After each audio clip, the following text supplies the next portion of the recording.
Hello students, this is advocate Neeraj Gupta. इस video में हम पढ़ेंगे रजिस्ट्रेशन ऑफ हिंदू मैरिजेस के बारे में, सेक्शन 8। देखो, हिंदू मैरिज एक्ट में रजिस्ट्रेशन ऑफ मैरिज के बारे में लिखा भी है और नहीं भी।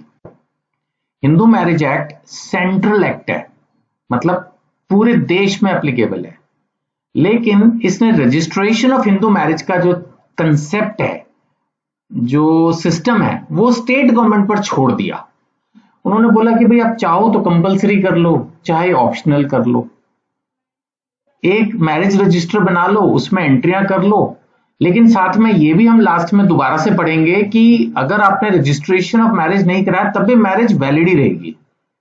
अब कई लोग आर्य समाज में मैरिज कर लेते हैं, उनका सर्टिफिकेट होता है उनके पास, कोर्ट का प्रॉपर नहीं होता, बट शादी वैलिड होती है वो भी। तो अगर आपने प्रॉपर शादी की है, रजिस्ट्रेशन नहीं कराया, तब भी शादी वैलिड है, कोई प्रॉब्लम नहीं है ये। और वैसे भी जो रजिस्टर है, मैरिज रजिस्टर, उसमें एंट्री हो जाना आपके लिए डॉक्यूमेंट्री एविडेंस की तरह काम करता है, बस इतना ही इसमें लिखा है। अब क्योंकि हमारे सिलेबस में हिंदू मैरिज एक्ट है, तो जितना हिंदू मैरिज एक्ट में लिखा है मेरे को उतना ही आपको पढ़ाना है और आपने उतना ही पढ़ना है। अब किस स्टेट गवर्नमेंट ने क्या रूल बना रखे हैं क्या नहीं, फिर क्योंकि इंडिया बड़ा है, बहुत सारी स्टेट्स हैं, तो इसलिए उस टॉपिक को मुझे छोड़ना पड़ा।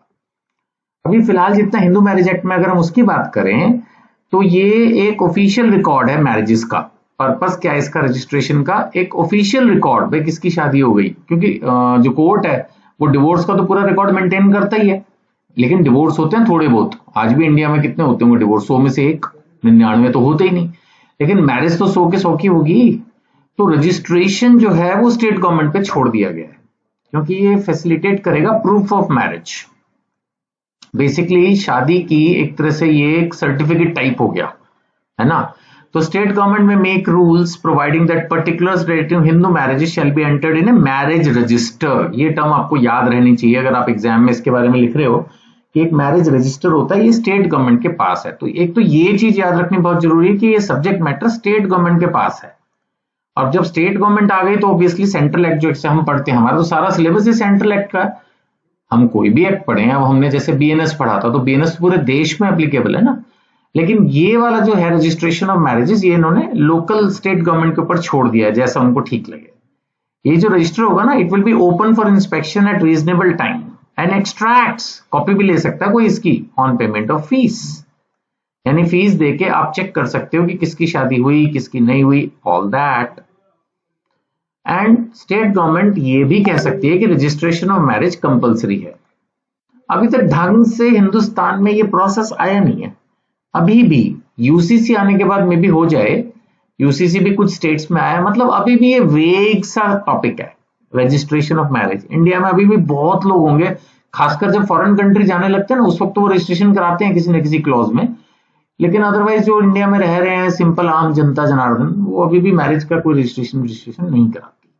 वो बात अलग है कि गवर्नमेंट इसमें कोई पेनल्टी भी लगा सकती है जो रजिस्ट्रेशन नहीं कराएंगे, but it is mainly an evidence, admissible as a evidence, proof of marriage है ये लीगल प्रोसीडिंग्स में। अगर आपने एक मैरिज रजिस्टर में एंट्री करा रखी है और किसी भी पर्पस के लिए, तो ये प्रूफ ऑफ मैरिज प्रूव हो सकता है। लेकिन मैंने आपको पहले ही क्लियर कर दिया, अगर आपने रजिस्ट्रेशन नहीं कराया तब भी मैरिज इनवैलिड नहीं हो जाएगी, यानी इसको सीधा सीधा बोलें, रजिस्ट्रेशन कराओ या मत कराओ, मैरिज तो वैलिड ही रहेगी।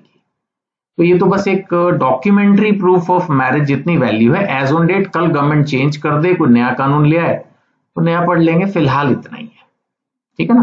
कोई डाउट हो तो इन नंबर्स पे आप व्हाट्सएप करके पूछ सकते हो। Thank you.